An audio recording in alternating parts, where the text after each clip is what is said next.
Assalamualaikum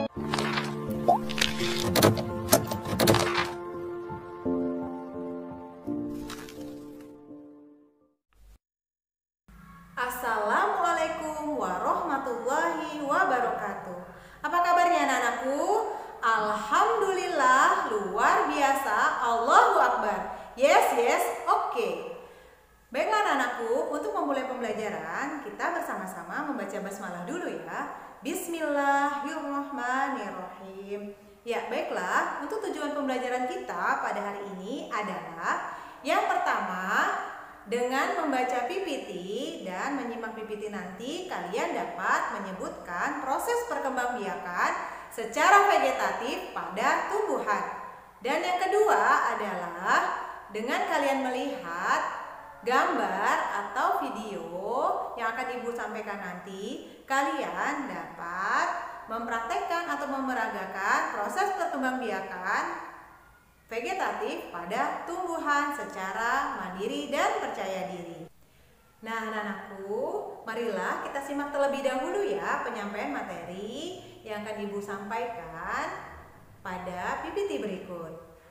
Baiklah anak-anak, pada pertemuan kali ini kita akan membahas mengenai perkembangbiakan tumbuhan secara vegetatif atau tidak kawin.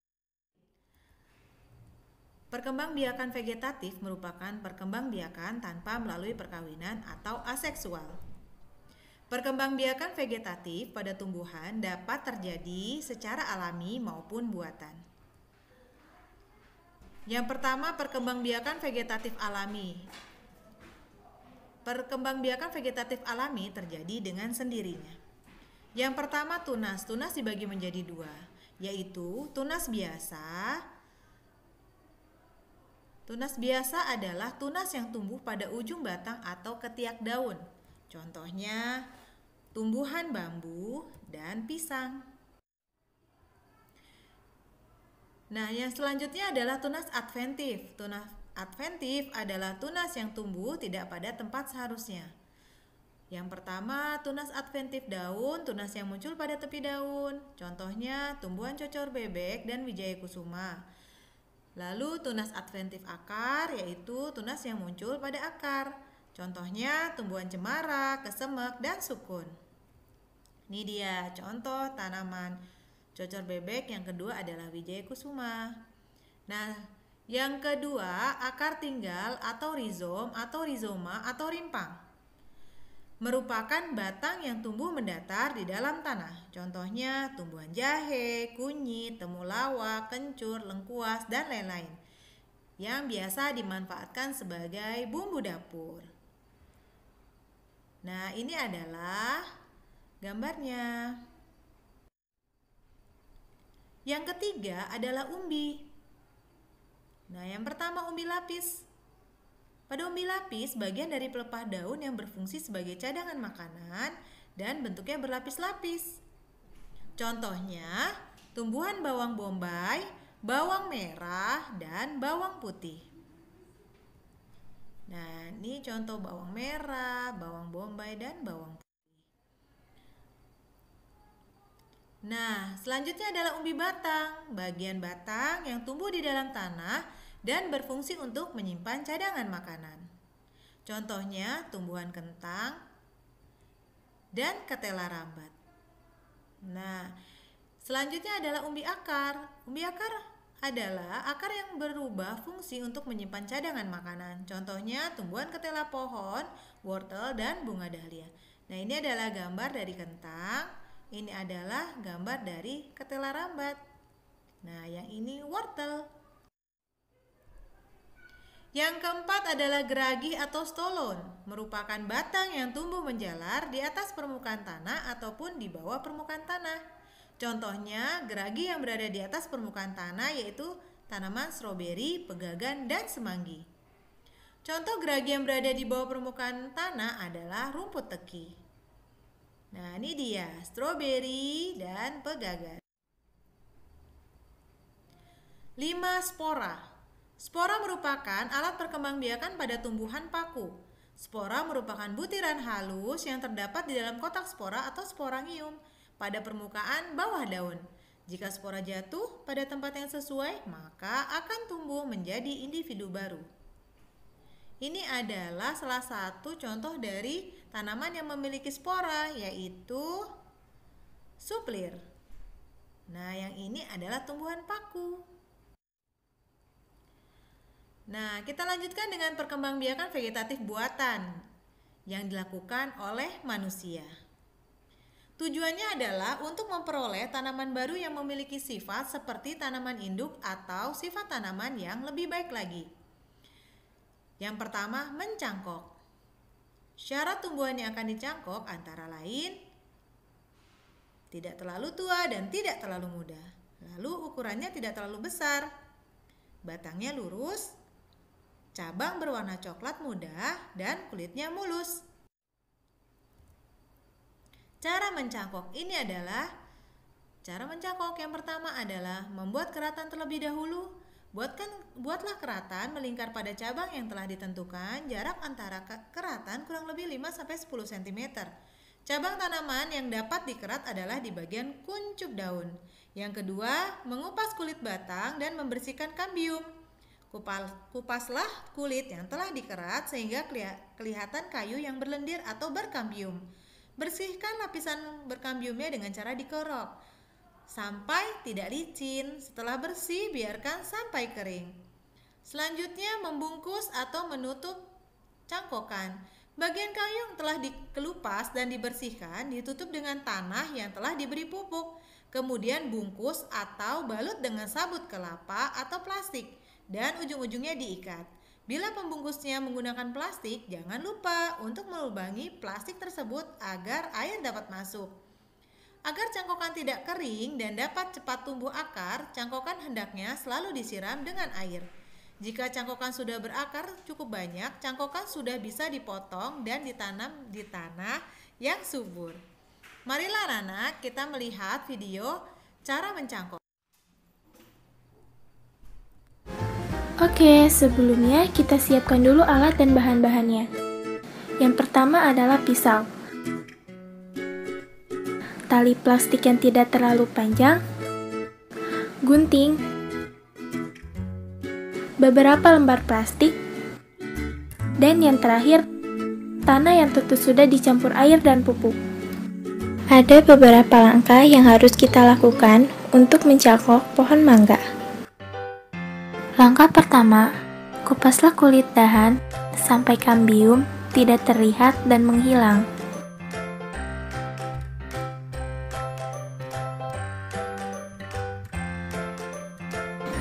Kedua, tutupi setengah bagian dahan yang sudah dikupas dengan tanah yang sudah dicampuri air dan pupuk.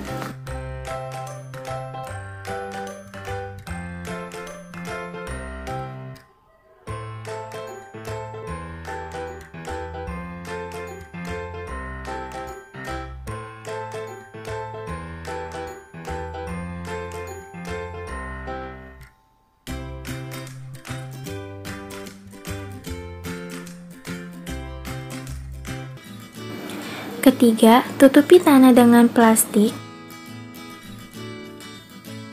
Lalu, ikat dengan tali plastik hingga kuat.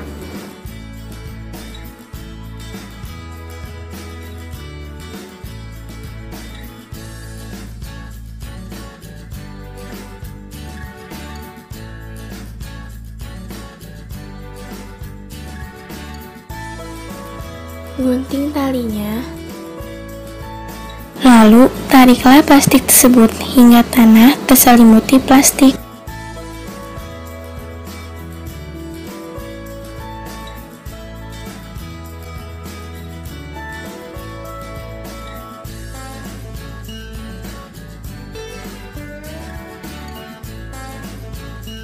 Setelah itu, kita ikat ujungnya.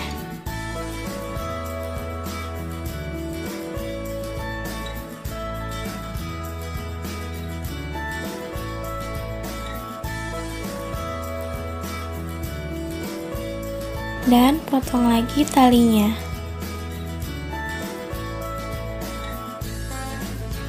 Selanjutnya, lubangi plastik menggunakan gunting atau bisa juga menggunakan paku.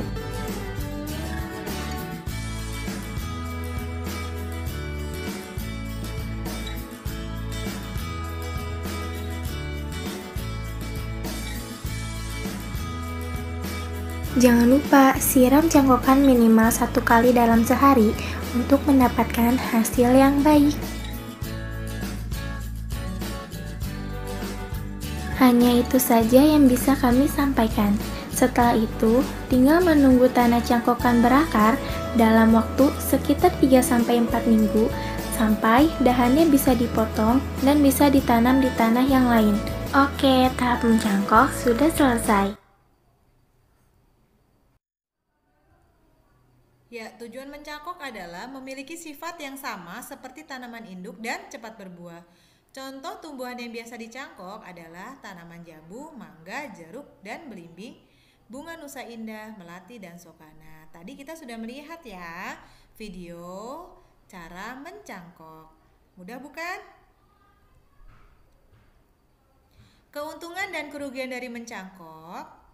Ya, keuntungan mencangkok yang pertama dapat dipilih sifat yang dikehendaki, tanaman hasil cangkokan cepat menghasilkan, dan sifat tanaman cangkokan sama dengan induknya.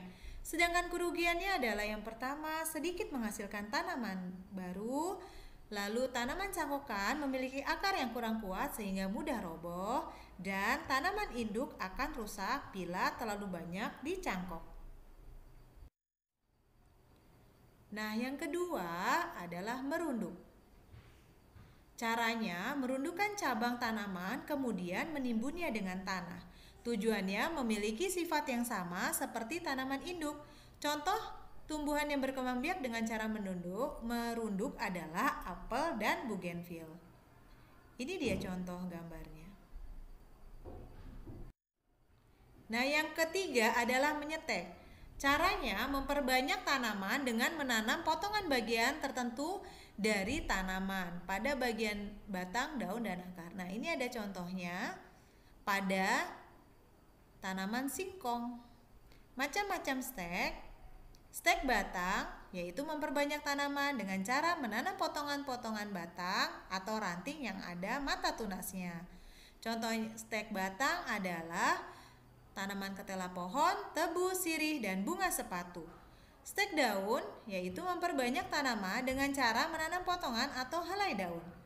Contohnya adalah cocor bebek, begonia, dan sania.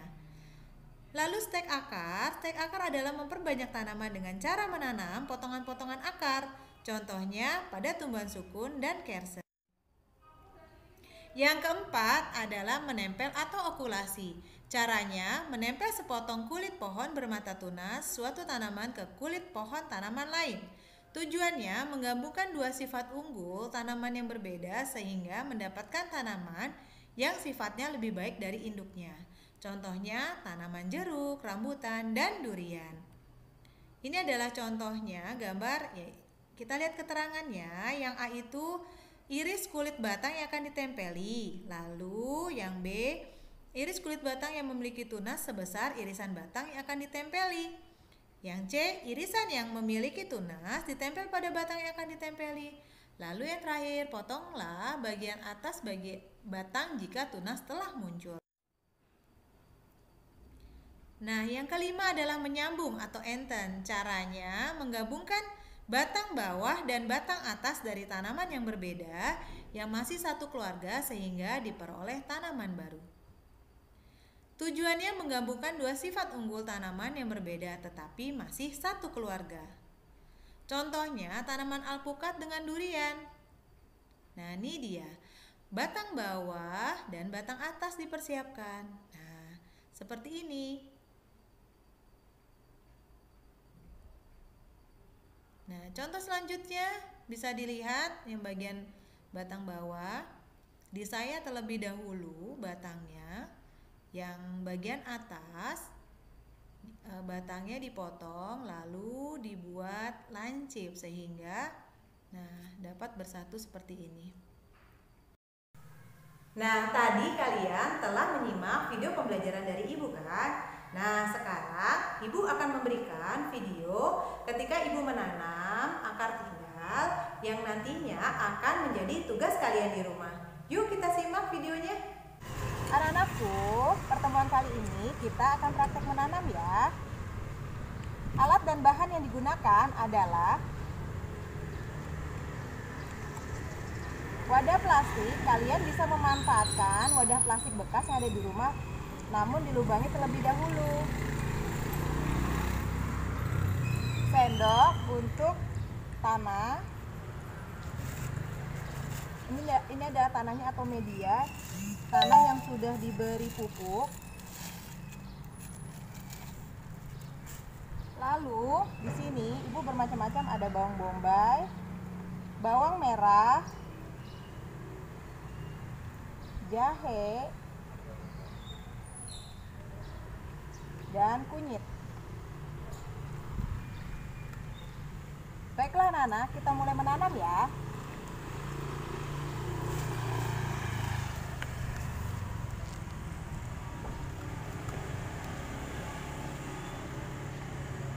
Yang pertama kita lakukan, masukkan tanah terlebih dahulu.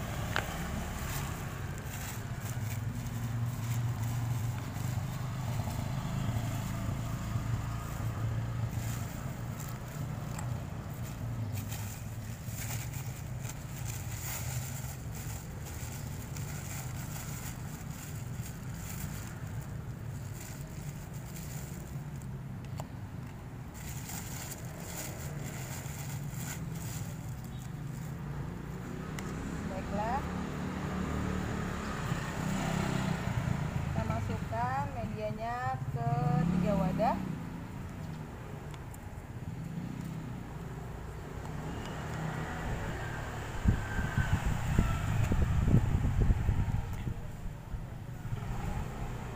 Jika kalian ingin menanam bawang bombay, dipotong terlebih dahulu ya. Nah, dibagi 2 seperti ini. Akarnya di bagian bawah kita tanam ya.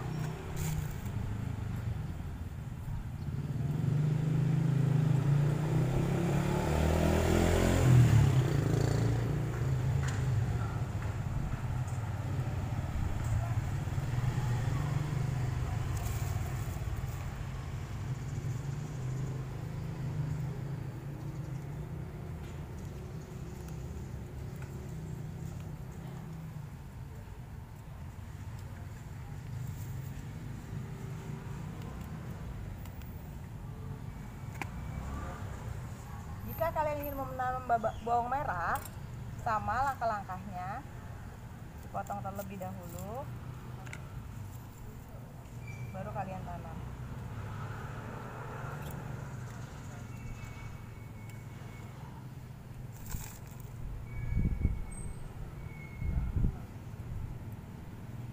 Nah, untuk jahe, kalian cari mata tunasnya di sini. Nah, seperti ini. Lalu kalian tanam.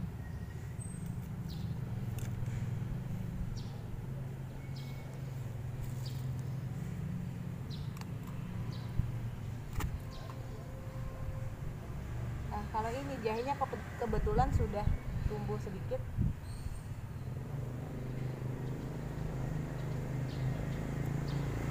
Nah, selanjutnya yang kunyit, sama kalian cari mata tunasnya. Nah, lalu baru kalian tanam. Boleh dipotong, boleh tidak, langsung ditanam tidak apa-apa.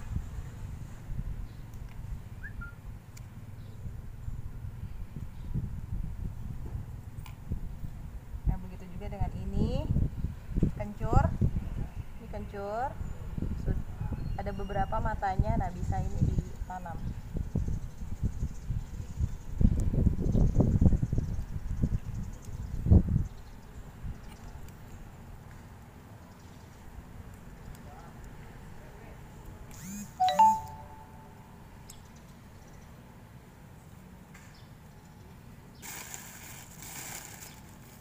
Ini satu lagi, ada jahe, bisa ditanam.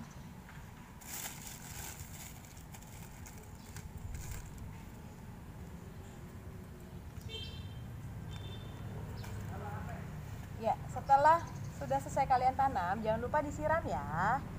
Dan disiramnya pun rutin. Nah, nanti kita akan lihat perkembangan tumbuhan ini seperti apa. Dan jangan lupa kalian beri nama atau label di sini tumbuhannya apa ya, dan tanggal hari ini ya. Nah, tugas kalian hanya membandingkan dua tanaman, jadi cukup dua saja yang kalian tanam dan di masing-masing tempat. Jadi kalian cukup dua saja. Oke, baiklah, semoga kalian bisa mengerjakannya di rumah bersama ayah atau bunda. Inilah anak-anak wadah yang telah ibu beri label seperti ini ya. Tulis wadah keberapa, nama kalian, lalu nama tanaman dan tanggal ketika kalian menanam.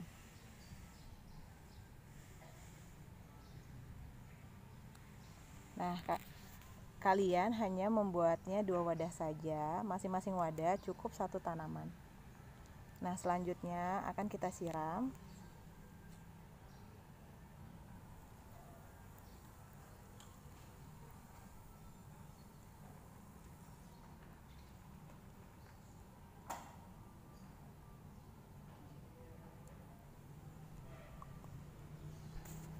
Ya, baiklah. Jangan lupa wadah tersebut kalian taruh di tempat yang terkena sinar matahari ya. Pertumbuhan ya, kalian amati selama 2 minggu dimulai dari kalian menanam.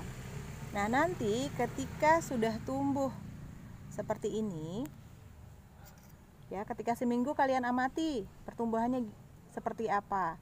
Nah, kalau memang belum tumbuh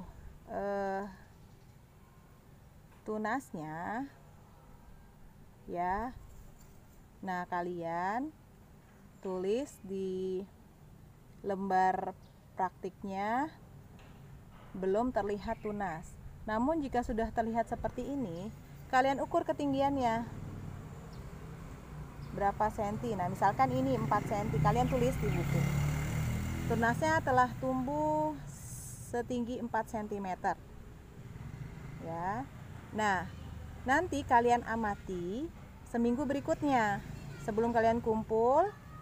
Nah, kalian ukur kembali ketinggiannya ya, sehingga total waktu yang kalian amati adalah 2 minggu.